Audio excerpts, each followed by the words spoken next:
Nëna juaj i ashiti shtëpinë dikujt një javë para vdekjes së saj. Avokati u tregoi dy burrave.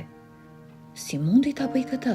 Rënkoi njëri prej tyre, përpara se avokati t'u dorëzonte një zarf të vullosur vëllezërve. Ja, lexoni këtë. Është një letër nga nëna juaj e ndjerë.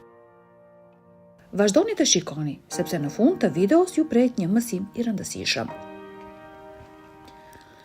A nuk të duket e çuditshme që avokati i nënës nuk na telefonoi kur pas vdekjes së saj? Pyeti Mark vllain e tij, ndërsa qëndronte ulur pranë tij në dhomën e pritjes së zyrës së avokatit.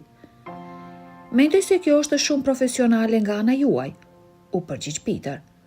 Vëllezërit e kishin humbur nënën 3 javë më parë dhe po prisnin me ankth të dëgjonin për testamentin e saj. E dinin ata që një surprizë i priste brenda zyrës së avokatit? Është radha juaj, tha recepcionistja nga ana tjetër e dhomës dhe i bëri me shej Markut dhe Peterit të hynë në zyrën e avokatit. Vëllezërit ndjen lehtësim duke ditur se nuk do të prisnin shumë gjatë. Në fund të fundit, ata kishin liruar disa orë nga orarët e tyre të ngjeshura për të udhëtuar deri në qytetin e lindjes së nënës së tyre të ndjerë. Hajde, të hym brenda, tha Mark, ndërsa vëllai i tij më i vogël e ndoqi pas. Vëllezërit vun re se sytë avokatit ndriçuan sikur donte t'u tregonte diçka të rëndësishme. Nuk kemi ndëgjuar për ju që pas vdekjes së nënës. A është kjo sepse nuk morën pjesë në funeralin e saj? Pyeti Marku me ton të fortë. A menduat se nuk ishim të interesuar të merreshim me çështjet ligjore? Peter vendosi grushtin e djathtë mbi tavolinën e avokatit dhe mbështolli me dorën e majtë. Nuk është ashtu siç mendoni, tha avokati, ndërsa rrotulloi karrigen e zezë për t'u përkulur dhe për të tërhequr sirtarin e fundit të tavolinës së tij. Lërmeni të shpjegoj, shtoi ai, pasi nxori një dosje nga sirtari. Avokati e shtiu sirtarin dhe u drejtua në vend përpara se t'u tregonte vëllezërve për testamentin e nënës së tyre. E po, Ruth më tha se djemtë e saj do të vraponin në zyrën time disa ditë pas vdekjes së saj, dhe kishte të drejtë, tha avokati me një buzëqeshje. Ai hapi dosjen me emrin Ruth, të shkruar me shkronja të mëdha në kopertinë dhe nxori një zarf të bardhë dritë këndor. Mbi të ishin shkruar 3 fjalë për djemtë e mi. Çfarë është kjo? Mërmëriti Marku. Nëna juaj më kërkoi t'ju dorëzoja këtë letër të dyve, u përgjigj avokati. Megjithatë, përpara se të hapni, dua t'ju tregoj diçka. Çfarë? Pyeti Peter me vetullat të ngritura. Kjo mund të mos ju pëlqej, por nëna juaj i ashiti shtëpinë dikujt përpara se të ndëronte jetë, zbuloi avokati. Dikush e bleu prej saj për $1. $1? A është kjo ndonjë lloj shagaje? Pyeti Marku dhe u ngrit nga vendi. Lexoni letrën dhe do ta kuptoni këtë, tha avokati. Marku dhe Peter shkëmbyen shikime të hutuara përpara se Marku të ngrinte flapin e zarfit dhe të nxirrte letrën. Ai e hapi dhe filloi të lexonte me zë të lartë. Të dashur bitemi.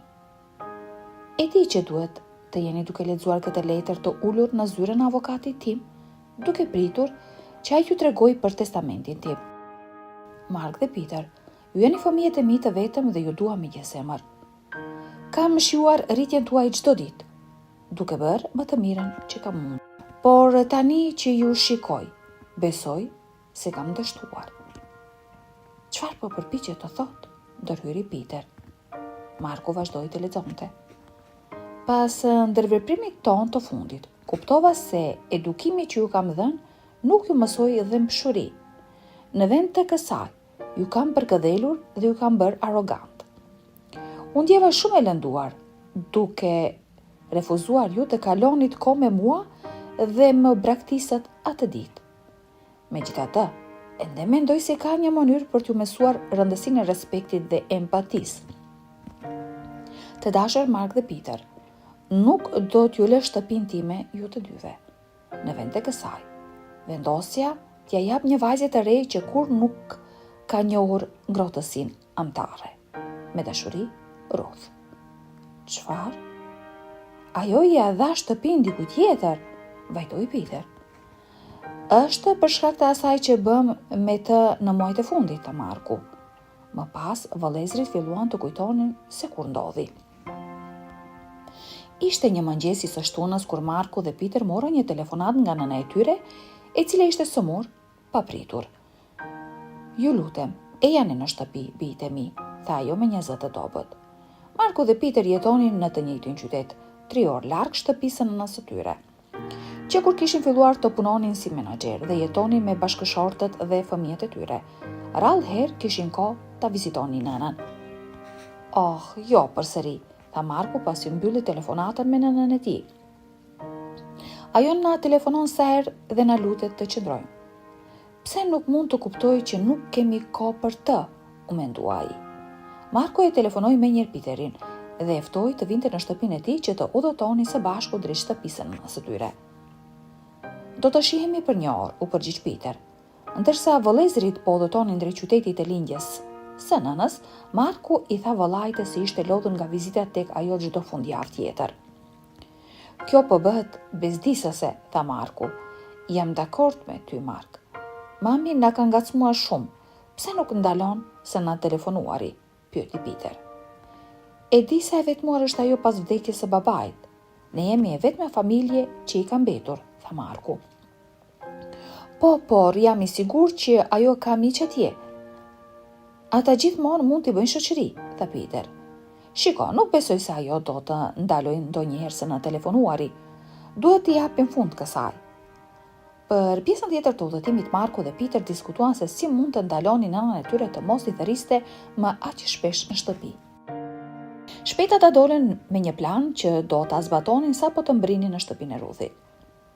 O, bijtë e mi, tha Ruth, ndërsa përpiqej të ngrihej nga shtrati. Si jeni të dy? Ajo i hapi krahët për të përqafuar djemtë e saj. Jemi mirë, mami, u përgjigj Marku ftohtë. Ndërsa Marku e shpërqendroi nënën e tij, Peter i hapi me shpejtësi dollapin e saj dhe filloi të hidhte rrobat e saj në një çantë. Disa minuta më vonë, Ruth u kthye nga Peter dhe e pyeti: "Ej, çfarë po bën atje? Hajde këtu." "Po i rregullon rrobat e tua, mami," u përgjigj Marku. "Të kujtohet që doje t'i jepje disa rroba organizatës bamirëse të lagjes? Ai po të ndihmon." "Oh, mirë, të bekoft biri im," Ruth mori frymë lehtësimi. Kur Peter i përfundoi paketimin e gjërave të Ruthit, tërhoqi çantën deri në obor dhe e ngarkoi në makinën e Markut. Pastaj u kthye në dhomën e nënës dhe i bëri me shej Markut që të dilte jashtë. "Mirë, mami, le të dalim pak sot," tha Marku. "Jashtë? Ku?" pyeti Ruth. "Le të bëjmë një shëtitje me makinë. Do të ndihesh më mirë." Gënjeu Marku. "Por doja të kaloja kohë me ty. Dhe Peterin këtu. Madje kam porositur biskotat me kanell që ju të dy i adhuroni," tha Ruth. "Le të qëndrojmë dhe të shijojmë një film së bashku." "Jo, mami," u përgjigj Marku me ashpërsi. "Unë dhe Peteri kemi planifikuar një surprizë për ty. Hajde tani, po bëhet vonë."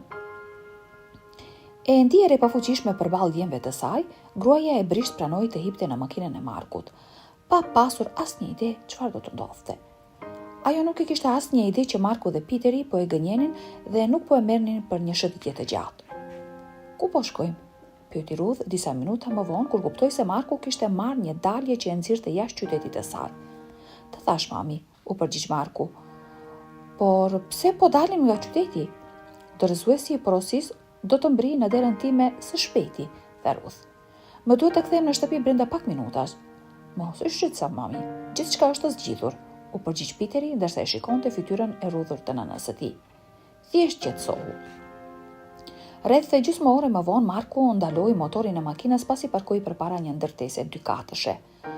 "Hajde, mami, të zbresim," tha ai, ndërsa zbriti nga sedilja e shoferit. Ruth nuk kishte asnjë ide se ku e kishin sjellë djemtë e saj, derisa zbriti nga makina dhe lexoi tabelën jashtë ndërtesës. "Pse më keni sjellë këtu?" pyeti ajo me zemrim. "Mos bërtit, mami," u përgjigj Marku, qetësisht dhe i bëri shenjë vëllait të tij që të sillte një karrocë për të marrë nënën e tyre brenda. Marku dhe Peter kishin planifikuar ta linin Ruthin në një shtëpi pleqësh dhe të mos ktheheshin më kurrë. Ata buzëqeshen me stafin, ndërsa Marku e shtiu Ruthin në karrocë drejt ndërtesës. Ata ja dorëzuan një infermierje, dhe folën me zonjën në recepcion. Ajo është Ruth, nëna jon, i tha Marku recepcionistes. Po e lëm këtu sepse nuk mund të qëndroje vetëm në shtëpi. Shëndeti i saj mendor po përkeqësohet ditë ditës, gënjeu Peter. Do të vazhdojmë të kontrollojmë se si është, por ju lutemi, premtoni që stafi juaj do të kujdeset mirë për të, shtoi Marku duke shtirur sigurisht i mërzitur. Nuk mund ta imagjinoj jetën pa nënën tonë, të dashur. Kur antarët e stafit i than vëllezërve të mos shqetësoheshin për Ruthin, ata u larguan pa i thënë as lamtumirën e fundit nënës së tyre. Gruaja e moshuar nuk e kishte imagjinuar kur se djemtë e saj do ta braktisnin në atë mënyrë. Kështu pra, ju e braktisët nënën tuaj në shtëpinë e të moshuarve apo jo? Ndërhyri avokati në kujtimet e Markut dhe Peterit. Pastaj u tregoi atyre se çfarë kishte ndodhur pasi ata e lanë atë atje. Ndërkohë që Ruth po qante në kënd të dhomës së saj në shtëpinë e të moshuarve, një infermiere ju afrua. "Përshëndetje Ruth, unë jam Samantha", tha infermierja, ndërsa u përkul për t'i kapur dorën Ruthit. Duke parë fytyrën e Ruthit, ajo kuptoi që gruaja e moshuar po qante në heshtje. "Çfarë ndodhi Ruth? Pse po qan?" e pyeti infermierja e shqetësuar. "A nuk ndihesh mirë?" "Jo, Samantha, jam mirë", u përgjigj Ruth, ndërsa fshiu lotët. "Është për shkak të djemve të mi." "Djemtë e tu? Ata që të lanë tek recepcioni kaq mendësitim?" "Ata na treguan për gjendjen tënde mendore, por mos u shqetëso Ruth, ne jemi këtu për t'u kujdesur për ty." Ruth mbeti e shokuar kur mësoi që djemtë e saj kishin gënjur për të në recepcion. Ajo nuk e kishte pritur kurrë që ata do ta trajtonin kaq keq. Por tani nuk kishte tjetër zgjidhje përveç se të qëndronin në shtëpinë e të moshuarve. "Ata gënyen", pranoi Ruth. "Po ta dija që do të më braktisnin këtu. Nuk do t'i kisha ftuar kurrë në shtëpinë time, më tradhtuan." Së shpejti Samantha mësoi gjithçka për Markun dhe Peterin dhe ngushëlloi Ruthin. Ajo u ndje keq për të moshuarën, por nuk mund të bënte gjë tjetër përveç të kujdesej për të. Ndërsa ditët kalonin, Ruth filloi të kënaqej duke kaluar kohë me infermierën e re, e cila gjithashtu jetonte në shtëpinë e të moshuarve pasi nuk kishte familje. Samantha kishte humbur prindërit e saj në një aksident vite më parë dhe ishte fëmia i tyre i vetëm. Kur Ruth mësoi se Samantha nuk kishte askënd pranë dhe se ajo ndjente mall për dashurinë e nënës, vendosi të bënte diçka. "A do të më lejosh të telefonoj avokatin tim?" e pyeti Ruth Samantha. "Sigurisht", tha ajo dhe ja dha telefonin e saj Ruthit. "Ja ku e ke." Ruth nxori nga fletorja numrin e avokatit të saj dhe telefonoi për ta pyetur si mund ta ndryshonte testamentin dhe t'ia linte shtëpinë Samanthës në vend të djemve të saj. Avokati i dha disa mundësi, por ajo nuk ishte e kënaqur. Pasi mendoi për pak çaste, Ruth erdhi me një ide. "O Samantha", tha ajo, "a ke $1 të tepërt?" "Po Ruth", balli Samanthës u Ruth. "Por pse të duhet $1? Kam diçka për ty, ulu këtu", tha Ruth. "E di që ditët e mia në këtë botë janë të numëruara dhe dua të të ndihmoj përpara se të iki." "Të më ndihmosh? Si?" pyeti Samantha. "Dua që ta blesh shtëpinë time për $1, tha Ruth. "Nëse e shkruaj në testament që po ta lësh shtëpinë ty, djemtë e mi mund ta sfidojnë testamentin dhe ta marrin pronën nga ti." Samantha pohoi me kokë. "Mos u thuaj djemve të mi për këtë plan, derisa të vdes. Premtoje", tha Ruth. "Nuk do t'u tregoj", e siguroi Samantha. "Nëna juaj më kërkoi t'ju dorëzoj këtë letër pasi ja shiti shtëpinë Samanthës", u tha avokati Markut dhe Peterit. Vëllezërit mbeten të shokuar kur mësuan çfarë kishte bërë nëna e tyre. Pasi dëgjuan të gjithë historinë, burrat u ngritën nga tavolina e avokatit dhe u larguan. Ata u kthyen në shtëpinë e heshtje, duke menduar pse nuk kishin gjetur kohë për nënën e tyre sa ishte ende gjallë.